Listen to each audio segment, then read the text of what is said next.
Hey everyone, welcome again to the Wrestling Inc. podcast brought to you by ddpyoga.com/Wrestling Inc. and Trendy Butler. We had Raw tonight, two commissioners named, and on top of that, we're going to have two general managers. So, four times the authority figures now with Raw and SmackDown splitting up. Guys, Glenn, what did you think of the show tonight? I have to say I was a little bit of a letdown. I feel like they've been on a bit of a streak lately. I thought the announcement was good, but it's probably what a lot of people figured was going to happen. And I just thought the matches, the pacing of it, something just seemed a little bit off, especially coming off of a pretty strong SmackDown this past Thursday. David, what were your thoughts?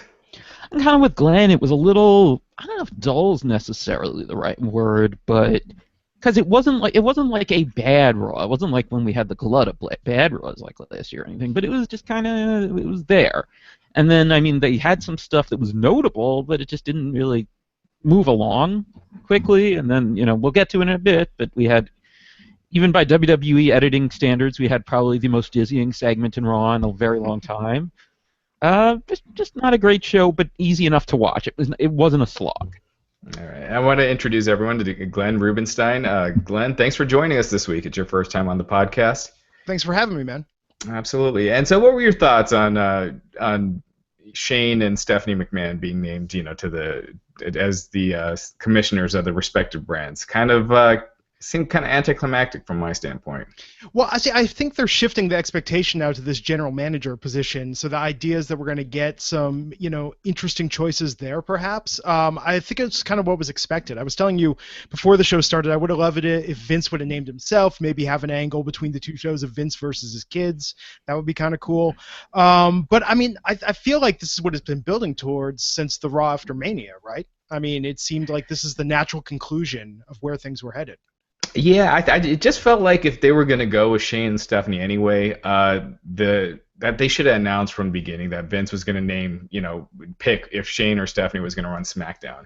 So I thought the way they worded it made it seem like there was going to be a surprise. So I think it just kind of led to a big letdown at the end when people were, I think a lot of people were expecting someone else. Yeah, I mean, I guess we're going to get surprises, but they're going to be next week. It just was very oddly structured. I like that they're going to have the two tiers, but I don't quite get why they built it up this way. I mean, I like that we're going to have the layers to it. Maybe that way you don't have Shane and Stephanie as weekly characters. You don't necessarily overexpose them to the degree they have been lately. Although Shane, not as much as Stephanie, but you don't have the McMahon overkill.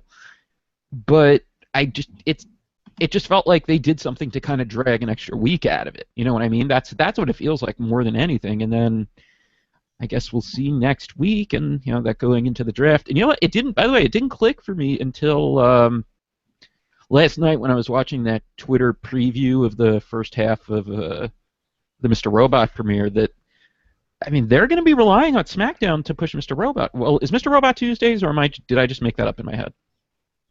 I'm not sure. I can check. I think Shooter is Tuesdays. That's the original. So they are trying to use it to launch that. And then what day is Mr. Robot? I want to say Sunday. Is it Sunday or Saturday typically? I think it's Sunday nights. Those commercials are on nonstop. I could have sworn I read that the Mr. Robot premiere was the 12th, though. Well, maybe. Either way, they're using it. I mean, they've used it to launch new shows in the past, Raw and I mean, not SmackDown they did use on Sci-Fi, but this is the first time in a while that they're really trying to, what's the best, in this era of USA, I mean, they really haven't done that in this era of USA. I mean, when you think back to like the 90s, Silk Stockings, La Femme Nikita, shows like that, they would use Raw to try to propel the lead out, and it was a show that they were really banking on. Now, I mean, there would be the Chris Lee replay or whatever, but they haven't really done that in a while. I mean, USA is in a rebuilding phase. They just had the last episode of Royal Pains last week, which was the last of what was called the Blue Sky shows, from when all the USA shows other than Raw had the same type of feel to them. And now they're on a new path, and SmackDown is a big part of that. So behind the scenes, I have a question. I mean, was announcing the date for the draft and the brand split, was that dictated by USA, and was the premiere of Shooter already locked in stone, so they decided July 19th? Yeah, I believe so. I think that was the reason they chose that specific day. I think, just from a timing standpoint, it's kind of when it had to be done anyway, because they had, all their lineups and everything up until that point. So, as far as, putting them together, yeah, that was strategically planned. Well, it's interesting. I mean, it's funny what you said, David, about, feeling just sort of like filler, it's sort of stretching out with the announcement. I feel like we're in this awkward phase now, right? Since the brand split was announced, they've been trying to bring some things to their conclusion, but at the same time, it feels like they're treading water. And I think in the case of like SmackDown last week and a lot of what they did in the build-up to Money in the Bank, telling the story of the 6 guys in that and whatnot, I think it's actually had some moments of brilliance where they've had this sort of space to explore and stretch out some of the storylines past that, even what they've been doing with Owens and Zayn, what they've been doing, with Cesaro and Jericho, and having these guys on the periphery of that. But yeah, I felt like tonight this was just sort of, okay, what are we going to do this week? We just got to make it 8 more days, guys. Let's just get through it. Yeah, and Mr. Robot is Wednesday. Wednesday. It was off by a day. That's why I was confused. And it was interesting that they had John Cena come back for this show, fly all the way back from LA for that spot. Like, couldn't you just give the guy a break since he's got a huge week coming up? So yeah, it just seemed like a kind of a waste. But what a moment, though. I don't know about you guys, but I mean, like, I legitimately was surprised. I mean, I out loud was like, oh my God, because I just was not expecting that at all. I think they did a great job of building up him not being there. And it made sense. I mean, it wasn't just like one of those storyline reasons, like, oh, he's off shooting this thing. I mean, we all know that the ESPYs are coming up. So I don't know. For me, that was cool. I marked out a bit for that moment. Yeah, especially since it seems like a lot of the time they will kind of go out of their way to do that when they do that, it seems like most of the time it is because someone genuinely isn't there and they don't want to build up the expectations, especially to the live crowd. So this time, I'm trying to think, did they actually mention it to the live crowd, or was it just the announcers? Yeah, interesting. I mean, I think the last time they did this, though, was Dean Ambrose, right? That was when they said Dean Ambrose was in the hospital. I think it was after the Mitch the Plant over the head incident. And it was like, that was, clearly, like, it felt like that was a bait setup. Like, oh, he's going to show up. I mean, everyone was expecting that. But with tonight, yeah, I mean, I don't know what the reaction in arena was, but at home, I mean, I was like, oh, yeah, of course he's not there. The ESPYs are coming up. Yeah, it seemed like it really woke up the crowd.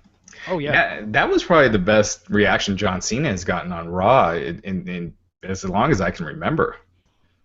Like, that was a pretty much completely positive reaction, not many boos, and it's rare that you see that. Yeah. Yeah, and AJ wasn't getting that many cheers either. Didn't seem like, at least compared to most weeks. So, yeah. I mean, they've done a good job turning the tide, at least this week. Yeah. So, David, we want to take us through the show? Yeah, I mean, before we go through it in order, I think we should talk about the battle at the compound first, which I'm trying to remember, when was this actually originally announced? Because it was a little bit of a surprise that it was this week, but when was it originally announced? Because I'm drawing a blank on that. Gosh, I think it was it 2 weeks ago? Yeah, I think it was 2 weeks ago when they did that in-ring segment. Okay, so I mean, wasn't it, or was it? I don't know. It doesn't really matter. I mean, the perception, no matter what, is that they ripped off Final Deletion, but in the worst way possible. And this was not a fun segment to watch in any way whatsoever. It was badly shot, badly edited, and it was shaky cam, but like adding in the quick edits that Final Deletion had. This was just not fun, and it just kind of ended. Like, all of a sudden, the New Day, they got beaten up, but then they were just all standing there, and that was it. Yeah. Very weird segment, not in a good way. Yeah, I gotta say, I prefer the TNA version to this. Yeah. It was strange, but I mean, it had me thinking, though, and I think this more and more with the Wyatts. I know I'm trying to suspend disbelief, but in universe, right? I mean, is there a member of the Wyatt family that's just like a badass film student or editor that's supposedly putting all these together? Has there ever been any explanation of how this all happens? Because I was looking at that and I was like, this is interestingly shot. Yeah, the edits were a little all over the place, but it seemed like it just went a little bit beyond, like where does this fit in the larger story? I mean, did it happen, I assume, over the weekend, they were saying? I try not to think too much about it, but yeah, it just didn't seem to make a lot of sense with where the storyline had been going, as far as something, I guess this is more building it, though, than resolving it. Right, whereas the final deletion, as ridiculous as it was, very much had a sense of an internal logic to it. Having making sure that it was a licensed referee, making sure that Senor Benjamin, put the gasoline everywhere, all that. I mean, it was ridiculous, but it made sense, and at that point, you're not really worrying too much about the cameraman. I mean, and yeah, there were some times where there should have been a cameraman that you see that wasn't, but it seemed like a lot of thought went into what we were seeing and why. I didn't get that here. It was just like, here's a thing that's happening. It ended for an arbitrary reason, and it just fell very flat. Yeah, absolutely. So, I mean, Raj, do you have any further thoughts on the...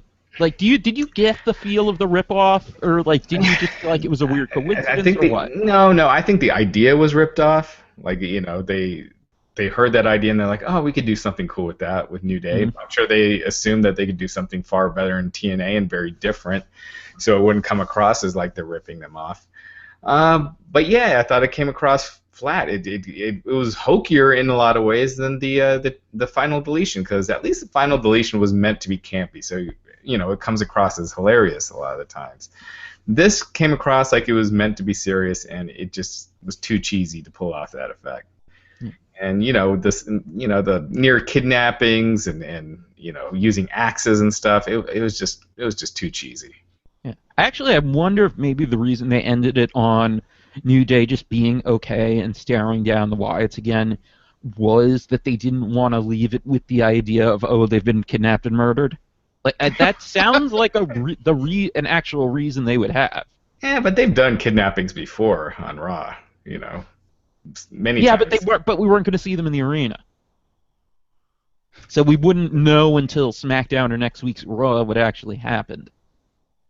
Yeah, I don't think they really care about that. I think they're fine with kidnappings, but usually it leads to something. If they had kidnapped Xavier Woods, I think that it would have been one of those cases where Xavier would then have to go to the Wyatt family or something come out of it, and I don't think they had any ideas from there. So we got what we got. Yeah. So for the rest of the show, in order, opened with an Intercontinental title shot battle royal, won by Darren Young, with Bob Backlund at ringside, making his first live appearance on Raw since this whole thing began. The match was a battle royal. As for the result, I don't want to be cynical, but the first thought in my mind couldn't help but be that if you're going to be cynical about this, all of a sudden that it happened today that someone in WWE read about UFC crowning their first gay champion and decided to capitalize. I'm not saying that's why they did it, but me being kind of a cynical jerk, it was the first thing I thought of. I didn't think that at all. There wasn't. It's not like there's been that much news about Nunez being the first gay champion. It's I just don't think it's been that big of a news story that it would be something that they feel the need to capitalize on. I mean, as soon as I saw Darren Young in the ring, I figured he was probably going to win. Sure. I thought it was kind of a weak way that he did. It was creative, that ending that they did, but it didn't make Darren look good at all. He just sat in the corner for the last 5 minutes of the match. Yeah, he did nothing, and yeah, so I don't get what but at the same time the crowd popped for him, and that's the first time I think I've ever heard Darren Young chant. So yeah, it's not that they popped for him; it's that they chanted for him. Yeah, both. That surprised me. They popped when he won, and they chanted for him, which and I'd never heard Darren Young chants before. So they did something right now. I don't know what their game plan is, like if they're planning to make it like he just, he's kind of just lucks into these wins, or just happen to be, the finish for this particular match. But, it would have been good to see him get some eliminations. But, at the same time, it was kind of creative having two guys eliminate each other, and then the one guy is stuck in the ring as a winner, because I don't think I've ever seen that before in a battle royal. It feels like whenever they've had guys do double eliminations at the end, it's usually been to do the inconclusive finish. Right. Or they'll just do a double elimination during the match. But the other thing is that I don't get fluking him into the title shot, especially when Zack Ryder is the challenger for the other secondary title. It feels a little too like telling the same story on both, that it's both kind of this kind of fluky underdog thing. I don't know. I didn't really get that. I just get it as like these are mid-card feuds, and so you got to put mid-carders in them. Well, are those two even mid-carders though? They're on the lower the mid-card undercard. Yeah, exactly. No one uses the word undercard anymore. The sub-card. Yeah, but I have to say I'm glad at least this is going somewhere. I mean, I don't know if you guys were there like the Raw after Mania, but I mean like the Primo and Epico thing. I remember like the build up to that and whatnot, and it's like just to see that they would build up. That when they built up that just landed with a thud and then went nowhere. Once it debuted.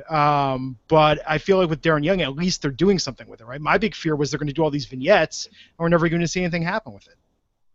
Yeah, exactly. So, because it seemed it was like, where do you go with this? And at least they've got some idea, and it's leading to something, and so we'll just have to see if it sustains. Hey, it keeps Bob Backlund, it gives him something to do, right? I mean, I'm glad to see him on TV every week at least. Yeah, exactly. And he's always fun to watch. So there's a positive with that. Yeah. Were either of you at Backlund's Hall of Fame induction at the Garden? No. I was not. Okay. I can't see Backlund anymore these days because I was at that one, and it always goes through my head. Now, I'm sure you watched the induction eventually. Him screaming about his friend that he wanted WWE to hire, Andrew Cabana. I can't see Backlund anymore without the name Andrew Cabana popping into my head. But see, I have the memory. I have to explain to my wife whenever we see him. I say, remember that guy that was outside Access trying to get people to sign up his legal pad and give you his email address for when he launches his podcast? That's that guy. I didn't know about that. Oh yeah, dude. Like every day in line at Access, Bob Backlund was going up and down asking people for their email address because he's going to launch a podcast. He wants to email you to tell you about his podcast. He was putting people in the crossface chicken wing, taking photos. It was really nice, but it was surprising. And I almost wonder if this storyline came about of people kind of giving creative crap, saying like, Bob Backlund isn't even signing here. He's out there roaming the line to get in. Maybe we should give the guy something. Maybe, because you got to wonder how many of today's fans really know who he is. What percentage of the audience has seen a Backlund match? Yeah. So, but he's a great performer. So I'm curious to see where this goes. Totally. Sheamus killed Zack Ryder. Not sure what the point of that was. What the hell is that? Like, Zack Ryder's challenging for the title. They're trying to build his feud, and then he just gets killed clean in the middle of the ring to a guy who they've got nothing for right now. That makes no sense. Think again, a logical sports setting. Do you ever have somebody get beat clean, and they're the ones that are going for a belt? Like in the UFC or boxing or anything. It's not just that he got beat clean, though. It's that it was almost a squash. I mean, that was a bit much. Yeah. There was no distraction, especially if Rusev's coming in after. Like, they overdo distraction finishes a lot, but I don't get why they didn't do one here. Right. This is one of those times when it could have been used, or you just have Rusev come down and kick the crap out of Ryder for a DQ. The ending that does the least amount of good for this feud is Sheamus beating Ryder clean relatively easy. And then Rusev coming in and beating him up anyway. Yeah. And it's like they want to remind you not to take Zack Ryder seriously as a title contender. Oh, it's totally starting to. It's absolutely that. It's like, just remember, this is what we think of Zack Ryder. Don't get your hopes up. Yeah, but why not give Rusev somebody then? Like Rusev's such a great heel. I mean, you could, with the roster so thin, you could have him, with somebody higher up on the totem pole. But this isn't doing anyone any favors. Yeah. And by the way, as far as showing what they think of Zack Ryder, I think the definitive moment not moment, but collection of moments, is the whole weird John Cena, Eve Torres, Zack Ryder cuckold storyline, for lack of a better term. Yeah. That was just. Has there ever been anything they did more to like build a main event storyline around like just beating down a guy they clearly did not like? I'm kidding. And the girl that he liked was then making out with Cena. I mean, while he's watching from that wheelchair looking all Like, goofy. he was practically making out with Cena in front of his unconscious body after his wheelchair got shoved off the ramp. Yeah. That was truly something special. So the next match, at least, was Breezango and the Lucha Dragons. Not much here. I mean, I really like Breezango, though. I feel bad that they're not doing more with them, because it seems like they've found a little bit of a groove together, but, I mean, because Fandango's already pigeonholed and because they don't see Breeze as much on the main roster, they're just a comedy prelim team. But they're really good together. And they're starting to get some wins. You know, it's not like they're treating them like a jobber team. So it seems like Creative has a little bit more in mind for them than to just be another, shining stars who have disappeared off the face of the earth. Who are now resorting to doing green screen promos for Puerto Rico. Right. Have they even done that? When was the last time they did that? No, I think it was like a week or two ago, wasn't it? But it was like this bad-looking green screen, and it was like, I don't. Have you guys talked about this before? I know we speculate here what the story is behind that. Like, did the Puerto Rico Tourism Board or somebody like foot the bill and say like, we want to do this product integration or something? I mean, it seemed like just a weird angle. It seems like one of those things where there's just like a very specific thing we don't know about that pissed Vince or someone else off. Because there's no specific reason that we should be angry that these guys are telling us to travel to Puerto Rico while like very mildly insulting other places. Right. That's not that doesn't make them heels. No, it's true. But with Breezango, though, I have to say I really like them as a team. I mean, I love Tyler Breeze. I love Fandango. Seeing them together, I think, works. I think when they keep talking about, their exotic clothing and they've done that, I almost start to think, like, God, toss them in with Jericho. You can have, the upper crust, the fashionable guys and whatnot, in a pretty solid stable that way. But I think that's the thing. It's like that's my actually only concern, though, about Breezango and with Jericho as of late is it feels like they're running a little too close in the gimmicks, and how they're doing a lot of the comedy with them and whatnot. But it was just nice to see Breezango, on Raw again. I feel like lately every week on Main Event or Superstars, that's their spot. Do you really want them to be with Jericho, though? Jericho kind of ruins everything he touches these days. What? No way. I just think they're not quite at the. I think it would bring Jericho down, Maybe. Several levels. So but if they get themselves over enough, why not?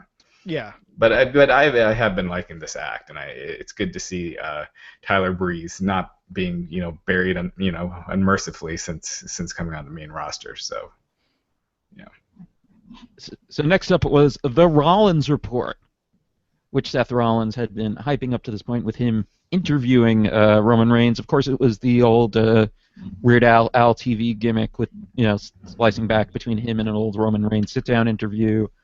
Multiple old interviews, which I have to give them points for that. They didn't even try to make it look like it was all the same. That actually took it to a whole other level for me.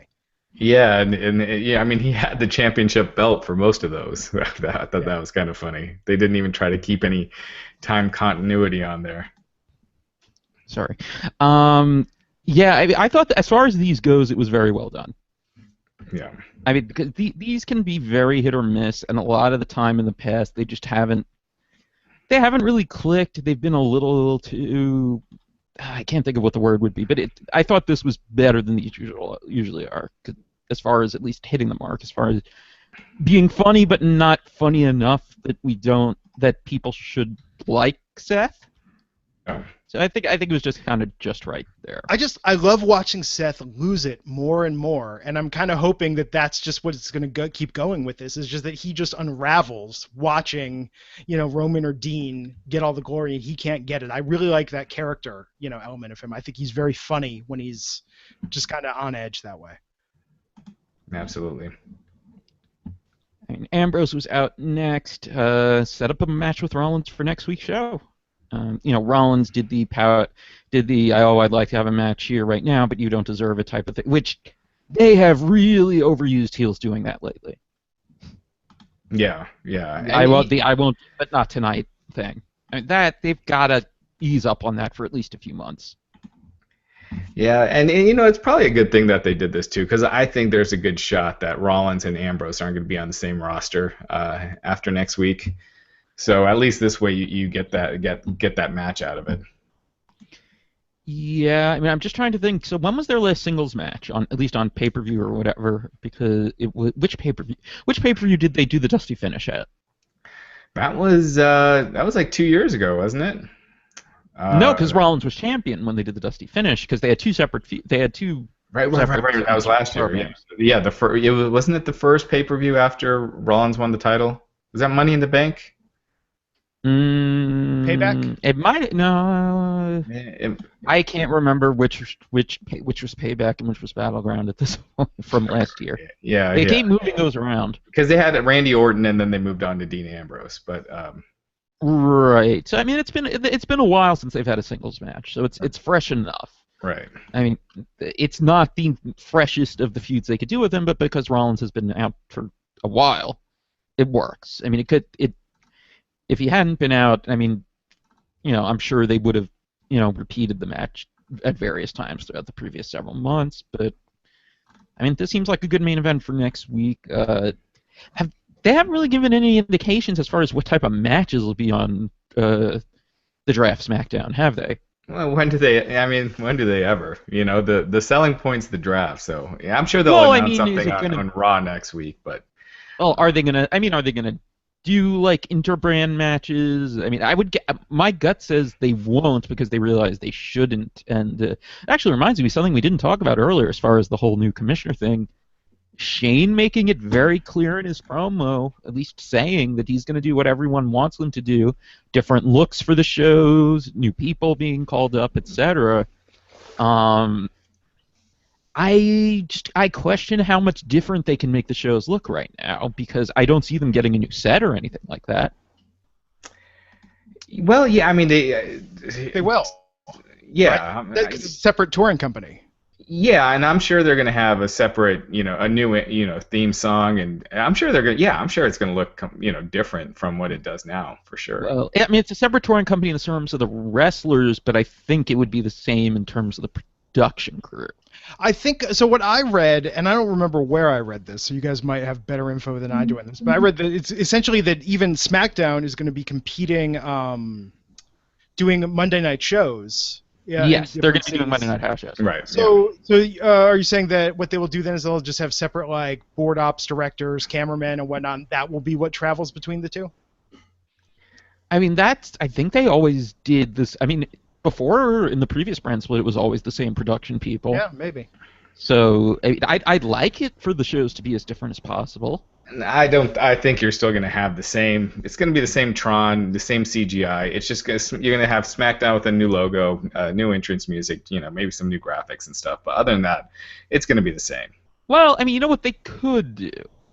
They could do some of the stuff they did for ECW on Sci-Fi and the original NXT on Sci-Fi, where they did mix in some different camera angles and stuff. Yeah. And they did use that to have like a different entrance and stuff for ECW. So I mean, that's something they could try. I mean, that's for the most part, the television production is going to be the same. It's still going to be Kevin Dunn. They don't have a different producer, for Raw and SmackDown. Right. I mean, well, they have different directors, though, right? I mean, he's the producer, but they've been training different directors and stuff to replace Kerwin Silfies, right? I mean, I had heard that a while ago. So I don't even know if he's still there, is he? Who? Kerwin Silfies, the guy who's been the director of WWE TV for the past 20 years. The guy who comes right. Yeah, there's been no talk of splitting the production crews. Just the writing and talent. At least the writing. That's something, at least. Yeah.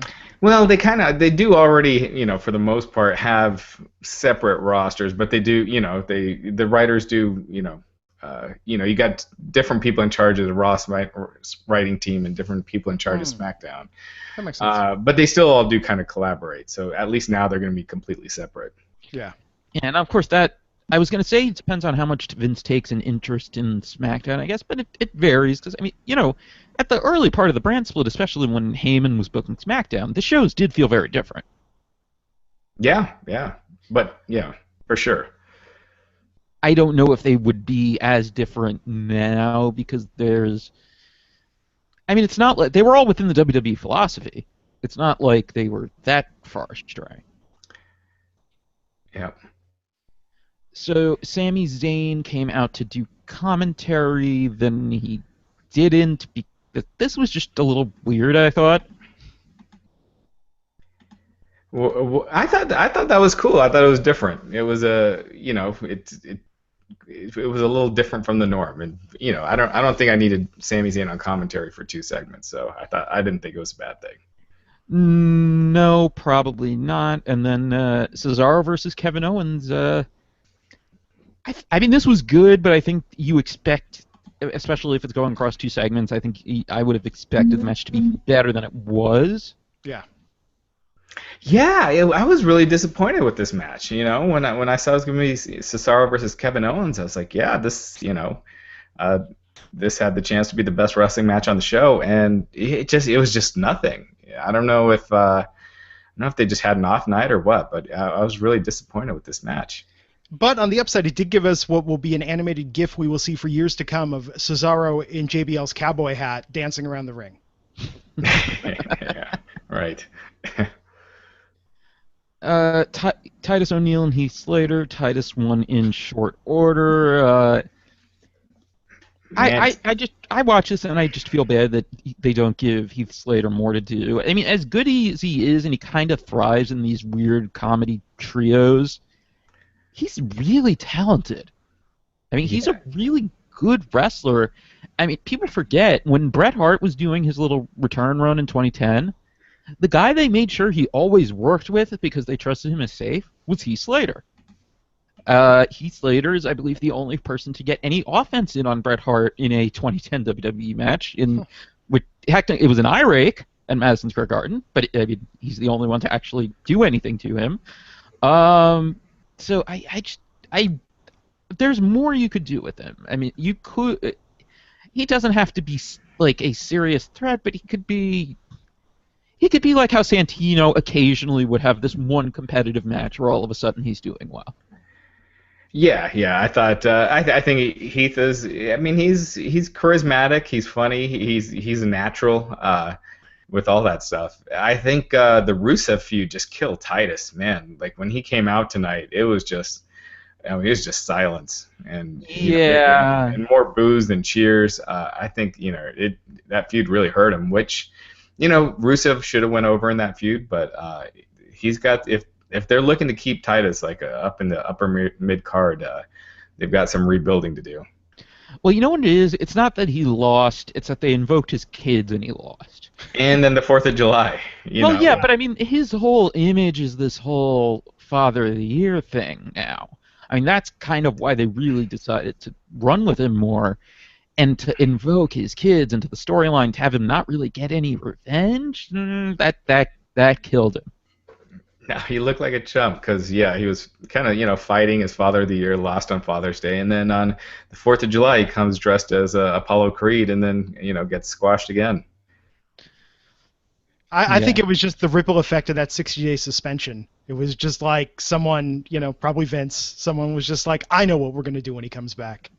Yeah.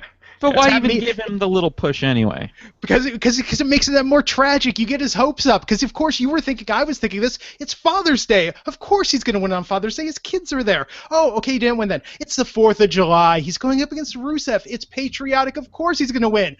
Oh, my God, he didn't win again. It's great. It's like Vince McMahon is just an evil genius who figures out a way to just make it seem like you're going to so get redeemed, like you're so going to get what you want, to just take it from you in the most tragic and glorious fashion possible. And honestly, I love the man for it.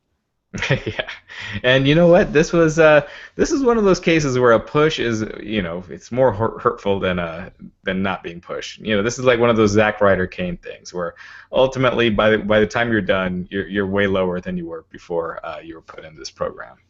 Yep. Next up was the Battle of the Compound. We covered that already. Guns and Gallows or the Club or whatever you want to call them against Enzo and Cass. I guess this went longer, I guess, than you'd expect for these two. I wouldn't necessarily have expected them to go all out and do like a two-segment match with these two teams, just because it doesn't seem like that's necessarily how they're positioning Enzo and Cass. It seems like, I don't know, like, not that they can't have good matches, but it seems like they're in more of like the fun prelim wrestler type of role. So I thought it was kind of interesting to put them here, but I guess they do need a little extra credibility for the pay-per-view match. So I don't know. I thought this was fine, but it didn't stand out or anything. Yeah, I thought wrestling-wise, just from an in-ring perspective, I thought this show was pretty weak. And this match didn't do much. Cesaro versus Kevin Owens didn't do anything. So, but yeah, it was long. I started losing interest by the end, and you knew by the way they were talking that John Cena was coming at the end. When Styles said that Cena's not going to be here, that's always code for he's going to be here. Yeah. So, but it was fine for what it was, and again, like we mentioned earlier, Cena. That was one of his bigger reactions, as far as like a positive reaction that I've seen from a TV crowd. Well, and I think they had to end it the way they did with the disqualification because, I mean, it's hard to believe that Enzo and Cass could be on the level. I mean, there's no way they could win that, and to just have them lose altogether might have made it seem very anticlimactic for, the upcoming pay-per-view. So it seemed like that. I mean, that was the only way out to do it with any sort of cred. Right. Dana Brooke versus Sasha Banks. We keep saying it. Dana Brooke is definitely not ready for the main roster. I mean, what do you do with her at this point? Especially since they are building. They've already started building her breakup with Charlotte. Like, I don't think the way they've been booking things, you can't just send her back to NXT. But I mean, what do you do? By the way, who's she been working with on the house shows? I haven't been keeping up with the house show results that much because she should be working with Natalya to learn, but I don't think they're both heels. Yeah, right. Natalya's a heel now, so I mean, there's no one. Do they even have like a veteran babyface right now? Not really. I mean, Paige is about as close as you can get, I guess. Yeah, that's not going to cut it. Yeah. So I mean, what do you do with her then? I think she's fine in that role as Charlotte's, henchwoman. I don't think you should be putting her in matches that go, 2 segments, because this was 2 segments, right? This was another one of those. And I will say this: I was expecting a lot worse. It wasn't the disaster that I thought this match was going to be, but it wasn't good. But I was expecting worse. Yeah, I mean, but I mean, I honestly didn't think of the 2-segment thing till you brought it up. So all that considered, it was actually pretty good considering Dana Brooke's involvement. I guess that shows just how good Sasha Banks is. But they need to find something else they can do with her. I just don't know what that is, other than if she's just not really wrestling much. Well, what do you think is going to happen with the split? Do you think they're going to put all the women on one show, or do you think they're going to try and have 2 active women's rosters? I think they have to put all the women on one show. They just don't have enough people. Yeah. To have a division. I mean, there are some people who would get more time, which is, I guess, is good. But especially if they split it up, they'd have to call people up from NXT. And who do they have? When's the last episode of Raw or SmackDown where there were more than 6 women on TV in any given week? But you need to be able to cycle them in for the non-title matches and stuff, In theory, and not be redundant. But this is the WWE. You don't have to cycle anyone in. You can have the exact same participants in just different variations of matches week after week after week. Yeah. That's true. And I just don't see the depth for two women's divisions. It just seems like a bad idea because when they did that last time, it just it was like when they had the 2 tag team divisions. It just there was like no memorable title run during that period. So it seems, but it was interesting. No mention of 2 world champions or anything tonight. So I found that kind of interesting.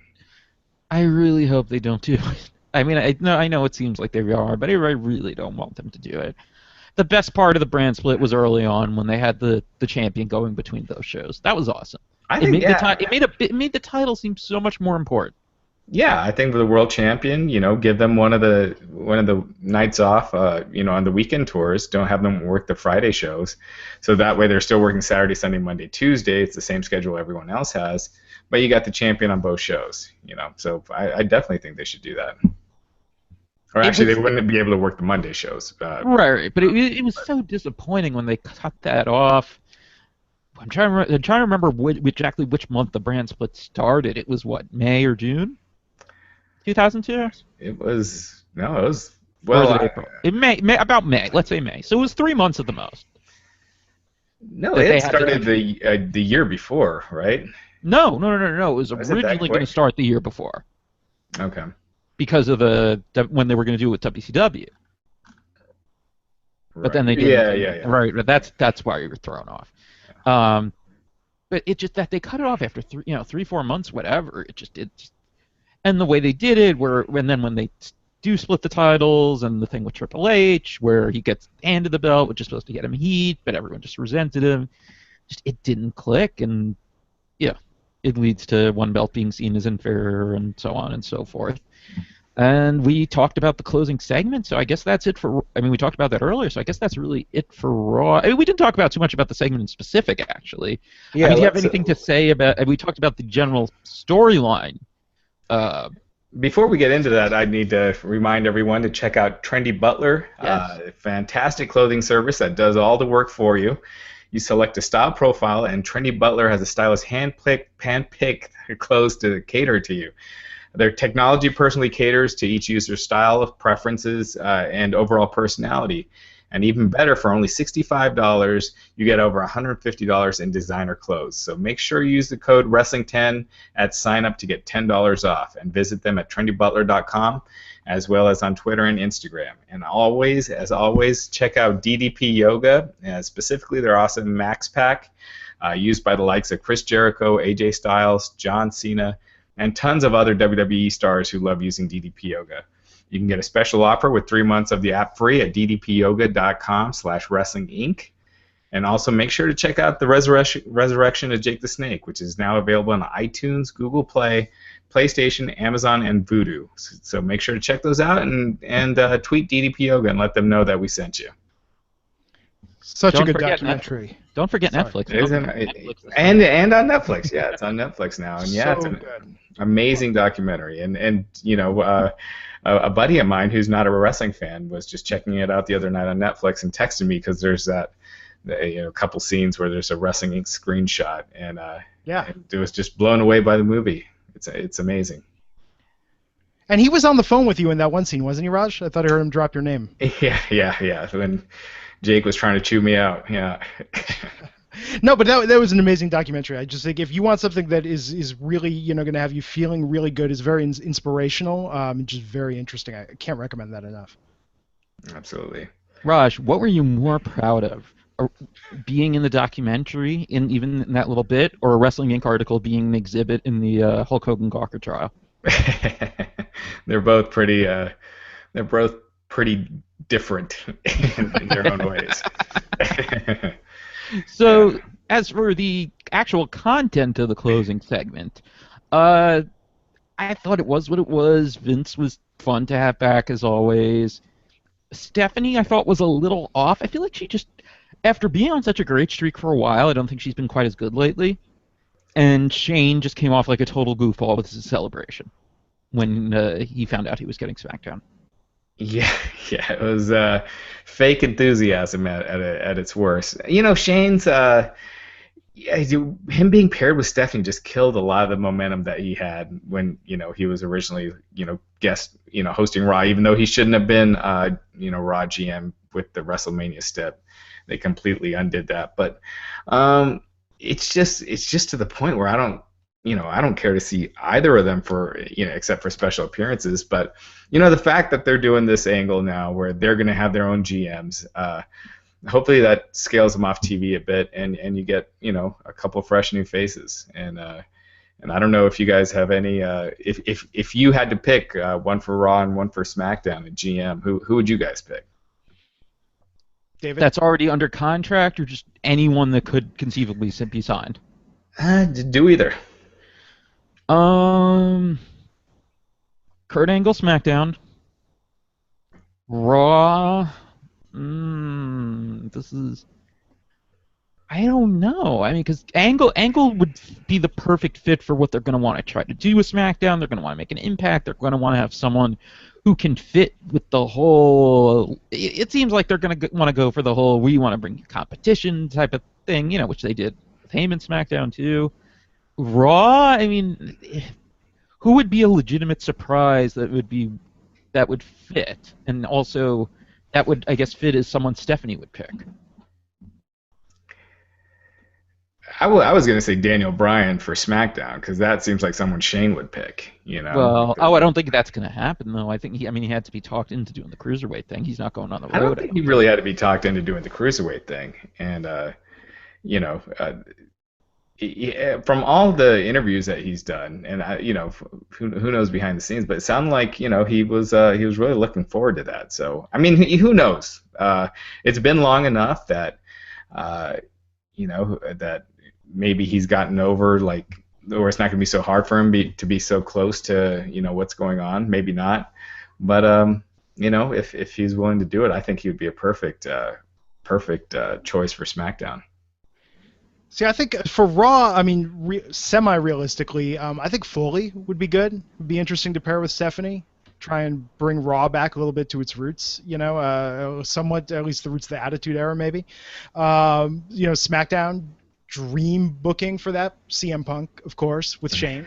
It'll never happen. But no, I think Bryan would be a really solid choice. Although it's hard to remember, though. It's like, because when I think about what I love about Daniel Bryan, it's not necessarily so much his mic skills though as his ring skills, and so I think that having him just in that role would be really taking away a lot of which is what made him so great. I don't know if he would work as well in that role. I disagree with that. I mean, I think he would be really good. I mean, he turned into a really good talker by the end. No, I think I loved him on Tough Enough last season. I thought he was really interesting, but I don't see him as a position of authority though, because I think his thing is that it's more like the underdog. He's kind of the scrappy guy. But he's also the likable guy, so that's true. There's a lot you could get out of that. But isn't that Shane's shtick though? But wouldn't the likable guy pick the likable guy? Yeah, I don't know. But then there's no conflict. Yeah, in storyline, like we're just two guys. Like, aren't we both just so goddamn likable? It's just so great. Like that would be interesting. But I think you're gonna want conflict. You're gonna want something to set up, story-wise. Because I mean, this person actually isn't going to have any power, but in story there has to be some struggle, some art. I mean, in traditional storytelling, this is the WWE we're talking about, but the idea should be that it's someone that's going to add something to the story they want to tell. Yeah. I mean, and the funny thing is usually when WWE outside of at the beginning when they got Eric Bischoff and these other guys, after that, they kind of stopped getting like big names or popular names. It was Mike Adamle and Vicky Guerrero and John Laurinaitis. So it could be someone completely out of left field, and I'm almost expecting that. Yeah, because I honestly can't think of who fits for Raw. Like, who fits as someone that makes sense for Stephanie to pick that would also be worthy of being a surprise. Like, I can think of one, but not the other. I can't think of something that fits both. Yeah. I mean, can you think of anyone that would actually fit for both? I mean, you could always do Sting or someone like that. But, oh, yeah.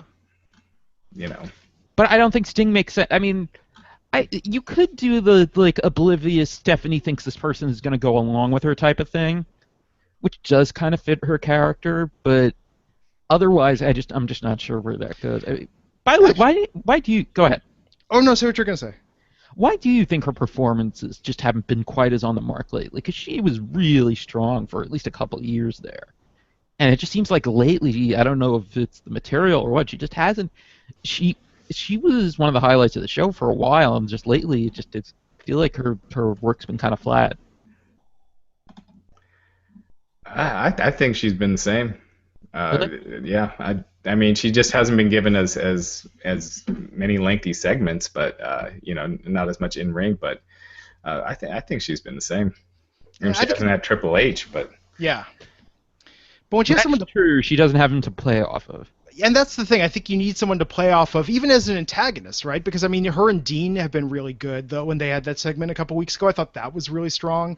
Her and Shane had a couple of okay segments, but I think that's the thing. You need someone for her to bounce off of, because I mean, it just doesn't work on its own, I don't think. What I was going to ask is, it's been a while since Flair's been on TV. Is that done? Is that run done? I mean, there's no chance they're going to bring Ric Flair in for one of these. I just don't see that him fitting in that kind of a role. He's just too, out there. You know what I mean? Yeah, not the current Ric Flair. I mean, when he did it the first time, Invasion era Ric Flair. It worked, but I no, he couldn't do it now. He'd be like the Gary Busey of the WWE. It would be great. All right, yeah, right. That would actually be very entertaining, but you'd have to have the right writers to kind of pull that off. Yeah. So Cena's hosting the ESPYs this Wednesday, I believe. I mean, what are you guys expecting out of this? Because I kind of feel like this feels like the beginning of the end to me. That he is gonna get some kind of offer for like a talk show or something coming out of this. It just feels like, especially with him being a substitute host on the Today Show and all that so much, it feels like something's happening sooner rather than later with him. Well, it has been happening, He's been, he got the Fox TV show with American Grit, He's transitioning. I mean, you see the live events. He's hardly working any live events at all this summer, and I'm guessing this is probably his schedule going forward, is not really working live events. That's what happens when you reach his status. You look at Hulk Hogan, you look at The Rock. At some point, it's time to move on, and I don't think he's gonna be done with WWE anytime soon. But he's, I definitely see him transitioning more into the legend that works part time, or is on TV as a decent amount, but isn't showing up at all the shows, which is what he criticized The Rock for years ago. But he's a huge star. He's going to be, I guess, the first time that Vince really gets that figure. I think it was Brett always calls it the Babe Ruth of WWF or WWE, where, I mean, first since Bruno Sammartino when Backlund was the champion, I guess. Ever since then, he was always looking for someone, and it just never clicked. Hogan left, Brett left before it was supposed to happen. Savage didn't want that spot and left. And then he didn't really try again until now, and now that's Cena's role, and it looks like that's what he's transitioning into. I mean, it looks like would it surprise you at all if within the next year he was not a full-time pro wrestler anymore? I don't know if I almost consider him a full-time pro wrestler now since he's been back, just because if you're not working live events, and he's doing the Australian tour, but if you're not working live events, then I don't really consider it full time. I mean, he's not doing a Brock Lesnar schedule, but I don't know. What do you think, Glenn? You think his full time days are behind him, or is this just a temporary lull? I think we'll continue to see him doing this schedule. I think the one difference between him and The Rock currently in his career is that, let me just preface this by saying that I unironically love John Cena. I've gone back and forth on it, but I mean, especially since he's been back, I think for me it was just this full, finally embracing it again, where it's just like, you know what? He's got this insane amount of positivity. Sure, he goes between this weird sort of ghetto accent and talking like Colonel Sanders, whatever. I don't know where a guy from Massachusetts gets that, but I can accept that. But I started to like embrace that and go like, I love this about him. He's got his own sort of weird shtick, and it just works, right? I mean, he's very self-aware how the fans feel about him. He, I think, has a good sense of humor about himself. But here's the thing. He already tried being a movie star. That did not work. It did not work at all. He is very good in small roles, in limited doses, in cameos. I think he's very good as a host. I think he's a very inspirational speaker. I think, he's very good at getting people to feel things, and he can work in a hosting gig. But the world of hosting, unless you're Oprah, I don't think he's going to make more than what is the $10 million a year that the WWE is paying him currently. Even if he would have to have an Oprah-sized daytime talk show. to score that kind of money in this day and age. So I mean, The Rock left because The Rock at the time was getting millions per picture. So what's Cena leave for? I guess is my question. I get what you're saying. He has to be around enough to sell merchandise. Yeah, I mean, he has to stay ultimately where his money is, and I don't know about I've never heard great backstage stories about him being a businessman, doing licensing deals. I mean, he's not doing like what Hogan did. So I mean, my question is, what's his aspiration? He is a transcendent personality, but what does he transcend to? Yeah, but at the same time, he is getting a bunch. The thing with the movies is.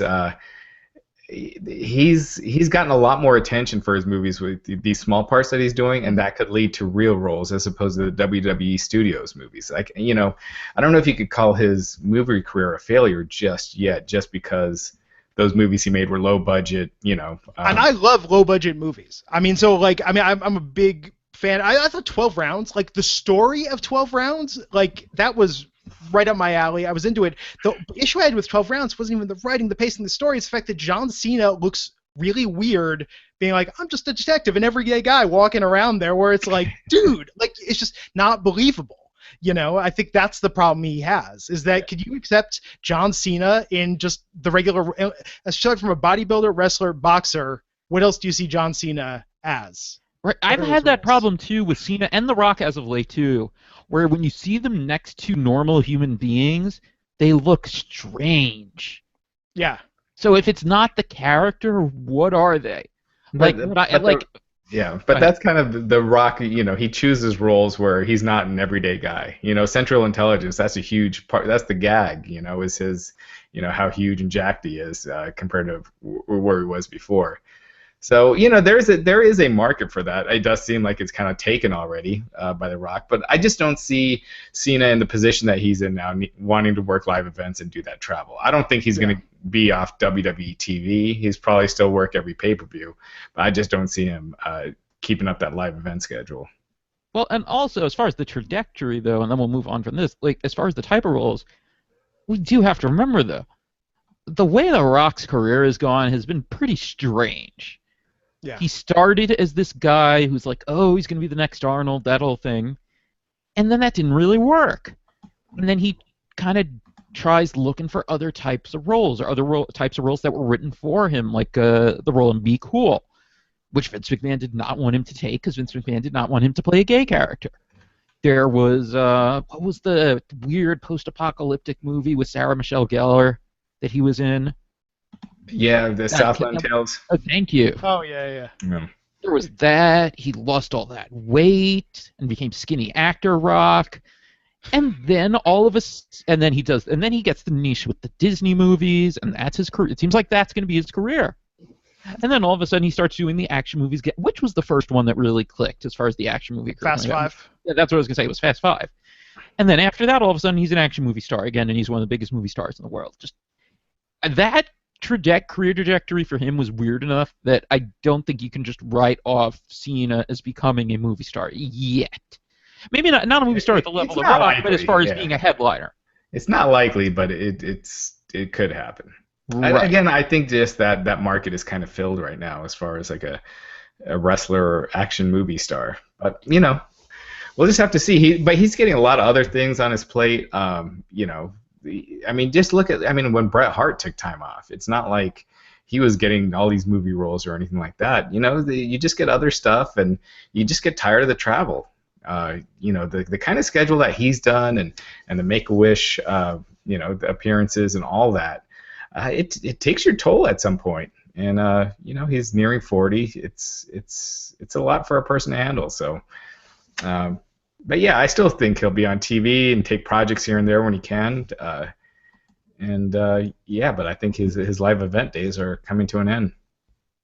So one last quick thing before we move on to the listener questions. WWE stock was up a bit today, up almost $1, which is more than usual. They've been creeping up a little bit, and that comes as we're in the middle of the talk about the UFC sale officially being announced last night, and I think the Wrap had an article, and maybe some other sites did too, based on a Wells Fargo analyst saying that WWE's that WWE's worth should be more like 3.4 billion. UFC's apparently the sale price was about 4, and that the stock price should be closer to wait, I mean, this is no, I'm sorry, I was mistaking. They had what Vince McMahon had proposed if they had gotten the TV deals they wanted. But it's Wells Fargo thinks it should be $36 to $44 a share, which is 80 to 100% above the actual price. I'm not sure what to think of this. This just seems like one of those analysts that doesn't quite get it. But also, UFC has a ton of debt that WWE doesn't. Well, there's a couple things here. Yeah, investors. I mean, we could look at it as wrestling fans and be like, and we could see why the WWE would not get a $4 billion, bid. Right. But to an investor, they see those as kind of similar markets, and just the sports, rights, the sports genre, even though wrestling isn't particularly sports, but just that realm where they have, there's enough crossover. You see Brock Lesnar going in and now CM Punk and doing both, that you can see why investors might jump and say, oh, well, WWE is undervalued. Is it? I don't think so. I think there's a very different thing when you're doing a real sport as opposed to wrestling, and wrestling has been on the decline as far as popularity goes, whereas UFC, has had a banner couple of years. So there's two very different things. Glenn, any thoughts on that? I wish I would have bought it last summer at 15. I remember looking at it at 15, thinking, "Oh, it's going to drop. I'll buy a bunch then." Yeah, I mean, it's interesting to me. I think who wrote, maybe it was a Rolling Stone piece. It was a couple weeks ago, but was talking about that, about the popularity of wrestling, about how even though the ratings are on the decline, like the awareness is higher. I feel like the pop culture share. I mean, it's not quite what it was in the 80s, like in the heyday. But I think the awareness now, to me, seems like it's at least approaching like Attitude Era. Well, you know what it is? It's considered a like TV nerd culture topic now. You know what it is? I don't know if you guys have run into this. I feel like I meet people all the time who do not watch Raw, SmackDown, or NXT, but they watch Total Divas, and they're shocked that I don't watch Total Divas. So I feel like brand awareness right now for the WWE, maybe cross demographic, like it's maybe not as well known as it was in the days of where people knew Hulk Hogan or Steve Austin or The Rock, but I feel like people know there's greater awareness with a little bit of depth to it. Like people know at least who the cast of Total Divas is. They can name 3 or 4 different wrestlers. Yeah, and you got to remember, Total Divas is also, when it's in season at least, it's on all the time. Yeah. And that's something that you can't say for the other WWE shows at least on regular television. Yeah. So that does add something too. I mean, we can't really underestimate that as far as brand awareness. I even remember, I guess it was 2 years ago now, WWE did a media lunch for the launch of Legends House. And it was mostly like wrestling fan type media, but some other people. And one of the people I was sitting with was a woman who worked for Fox News who jumped at the assignment because she had become a big fan of Total Divas. She wasn't really a wrestling fan, but she was really into the idea of taking this gig of going to this Legends House media lunch because she was a big Total Divas fan. So there's definitely something to that. It's funny you mentioned that. I mean, just a quick segue. In the early 90s, I was a video game journalist. I did that when I was a teenager. And I remember going to the junkets that Sega and Nintendo had. And originally it was all Electronic Gaming Monthly, video games, computer entertainment. It was all that. And I remember 1994, noting particularly at the Sega junkets, it was different. All of a sudden, you had Details Magazine send somebody there. You had Entertainment Weekly sending somebody there. So I think that's part of it. I think when it becomes more of a story to the mainstream media, that's a sign that it's becoming a more mainstream product. Yeah. So time now for questions. Always remember that if you have questions for the podcast, post them in the comments during the live show using the hashtag Wrestling Inc. Podcast so we can find them easily searching through the page. I'm actually going to refresh them right now to make sure that I don't miss Any. From Joe M49er, even though Brock Lesnar is basically a part-timer, do you think that WWE might be tempted to put the belt on him just to capitalize off the whole UFC media attention, etc.? I think it's possible. I mean, it's probably not going to happen for a few months now, but in my head, I do wonder if they kind of love the idea of potentially having him be WWE champion while UFC champion, which probably would never happen, though. I think it would be a smart idea to do that, and I think you should change the SummerSlam main event. It seems like they've already put a little too much into it now by announcing Randy Orton and having that promo air at UFC 200. But I think they should have him be in one of those title matches at SummerSlam. That'd be interesting. Although my only worry with doing that with Brock, though, is I just feel like Brock is just like a void of storyline. You know, I just feel like it's kind of sort of the same thing every time. So I mean, I think it'd be good for exposure, but I just think as a viewer, there wouldn't be that much to watch. You know. Mm-hmm. I also think that if you're gonna do it with him, you know, if they do have the two titles, I mean, does it devalue the idea of Brock Lesnar as the champion who's not always around, or does it work better because then you can make the secondary title more valuable, and it works a little bit better if you have two brands? You know, I mean, they did Brock Lesnar as world champ and not doing live events and not showing up at every TV show before, and it worked just fine. So I think, you know, the WWE Championship's already established. I think you have him on SmackDown and make that title mean something. No, I like question. Go ahead. Sorry. No, I love the idea of not seeing the title be in play every week on TV. I think it makes it more special if we only get it every once in a while and only put it up at the pay-per-view, because history has shown that's when it's going to change. You know. And you can do that with the one champ across the two brands too, yeah. Which is one of the reasons that I like it. This is another one from Joe M49er, but I like this one. What kind of plays off the last question too? Why do you think WWE chose not to talk about or promote Brock Lesnar's UFC 200 fight until a few days prior to the bout itself? And I guess that also something that also plays into that is why didn't they promote it on TV? My gut is that they, in between approving it and everything else, someone explained to them that Mark Hunt was actually a tricky fight for him. It just seems so strange that they did choose to promote it but not on TV. It's strange. I mean, and also presumably they didn't get a percentage; they got a flat fee. Yeah, I mean, they really had no reason to promote it, just because there was a danger of their guy getting his ass knocked out. So, you know, but once he dominated, you know, all it does is help their guy. So, you know, I think it made sense. It wouldn't have made sense to not mention it, even though they've done that in the past with stuff like Daniel Bryan. Remember when he was on? I'm not a baseball fan, but it was after the World Series. I forgot who won, but he was on their float and, you know, in the parade and a lot of media attention. Okay. And no, it wasn't the Mariners. It was the San Francisco Giants that did the Yes Chance.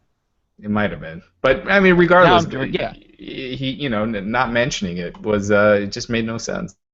So they've done stuff like that in the past, but I thought it was great that they played that up here. Anything else, Glenn? Any thoughts on that? Or no, I mean, I agree with what was said about it. I think part of it is also the idea that like it's the WWE saying, look, we're cool with this, but we like it, we don't love it. You know, like we're gonna do exactly what we said we were going to do. It seems like one of those they're shading it where they did what they were contractually obligated to. But I think Raj, your point's spot on that they were just guarding it in case he did lose, because that would be really weird, right? To have their undefeatable guy like get the crap kicked out of him at a UFC event. Yes. Yeah, exactly. So that looks to be it for the questions. Raj, you want to sign us out? Yeah, all right, guys. Make sure to join us next week. We'll be back. Regular schedule now is Monday and Tuesday. So thanks again, everyone. Thanks for checking out the site, and we'll see you next week.